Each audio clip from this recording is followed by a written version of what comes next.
విహారీ సహస్ర వాళ్ళతో ఒకచోట కూర్చొని ఉంటాడు. ఇక అప్పుడు కనక మహాలక్ష్మి కోసం విహారీ చూస్తూ ఉంటే, ఏంటి బావా నా కోసం వచ్చానని చెప్పి ఇంకెక్కడో ఆలోచిస్తున్నావేంటి అని చెప్పి సహస్ర అడుగుతూ ఉంటుంది. విహారీ ఎవరి కోసమో వెతుకుతున్నట్టున్నాడు, నాకు తెలిసి తను ఏదో టెన్షన్లో ఉన్నాడు అని చెప్పి అంబిక అంటూ ఉంటుంది. ఇక కనక మహాలక్ష్మి చాటుగా ఉండి విహారీని సహస్ర వాళ్ళను చూస్తూ ఉంటుంది. ఇక ఇంతలో ఆదికేశవులు అటువైపుగా వస్తూ ఉంటారు. ఇదేంటి అల్లుడు గారు ఎక్కడికి వెళ్ళిపోయారు, కోనేటి దగ్గర కూడా లేరు కదా అంటూ అలా ఆదికేశవులు విహారీని వెతుక్కుంటూ అటువైపుగా వస్తూ ఉంటే ఆదికేశవుల్ని చూసి కనక మహాలక్ష్మి టెన్షన్ పడుతూ ఉంటుంది.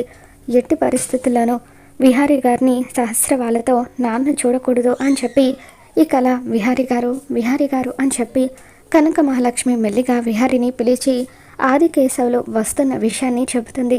ఇక విహారీ ఎదురుగా వస్తున్న ఆదికేశవుల్ని చూసి ఒక్కసారిగా షాక్ అవుతాడు. మరి ఆదికేశవులకి విహారీ గురించి పూర్తి నిజం తెలిసిపోతుందా, ఏం జరగబోతుందో మళ్ళీ మన ఛానల్లో తెలుసుకుందాం. మీకు కనుక ఈ వీడియో నచ్చినట్లయితే తప్పకుండా లైక్ చేయండి.